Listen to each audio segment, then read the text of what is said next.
1. Il était une fois une petite fille de village, la plus jolie qu'on eût su voir. Sa mère en était folle, et sa mère grand, plus folle encore.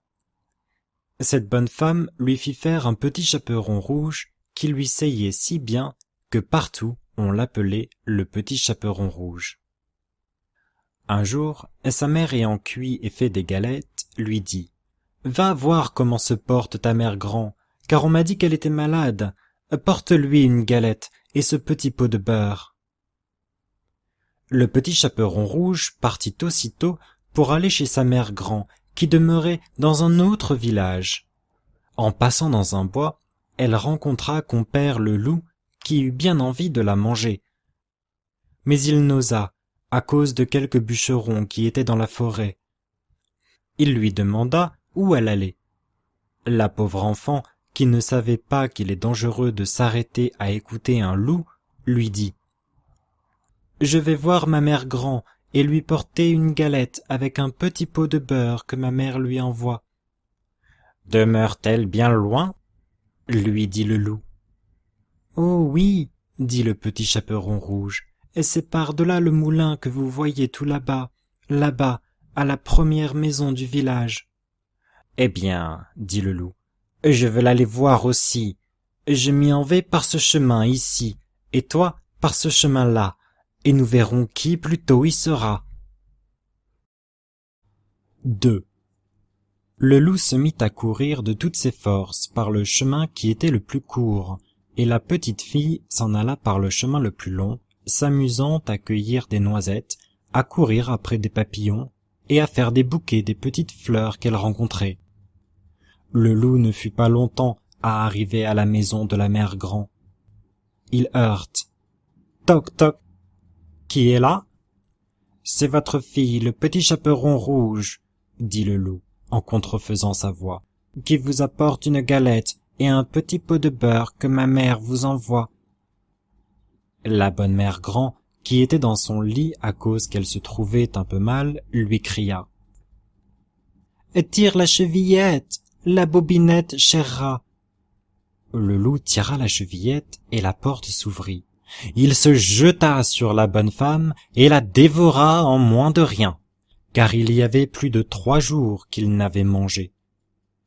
Ensuite, il ferma la porte et s'alla coucher dans le lit de la mère grand en attendant le petit chaperon rouge qui, quelque temps après, vint heurter à la porte. « Toc, toc. Qui est là ?» 3. Le petit chaperon rouge, qui entendit la grosse voix du loup, eut peur d'abord, mais croyant que sa mère grand était enrhumée, répondit. « C'est votre fille, le petit chaperon rouge, qui vous apporte une galette et un petit pot de beurre que ma mère vous envoie. » Le loup lui cria en adoucissant un peu sa voix.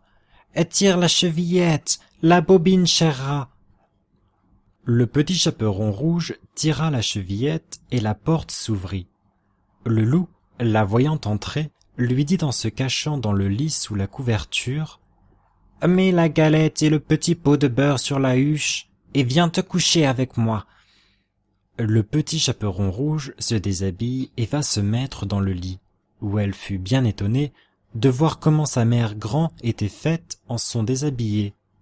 Elle lui dit « Ma mère grand, que vous avez de grands bras. »« C'est pour mieux t'embrasser, ma fille. »« Ma mère grand, que vous avez de grandes jambes. »« C'est pour mieux courir, mon enfant. »« Ma mère grand, que vous avez de grandes oreilles. »« C'est pour mieux écouter, mon enfant. »« Ma mère grand, que vous avez de grands yeux. »« C'est pour mieux voir, mon enfant. »« Ma mère grand, que vous avez de grandes dents. »« C'est pour te manger. » Et en disant ces mots, ce méchant loup se jeta sur le petit chaperon rouge et la mangea.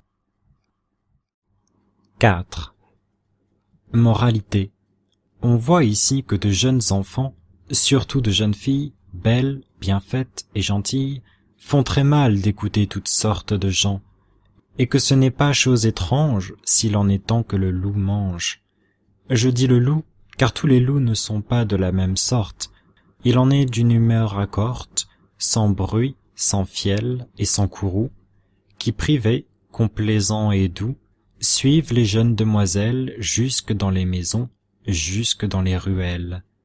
Mais hélas, qui ne sait que ces loups doucereux, de tous les loups, sont les plus dangereux. Fin.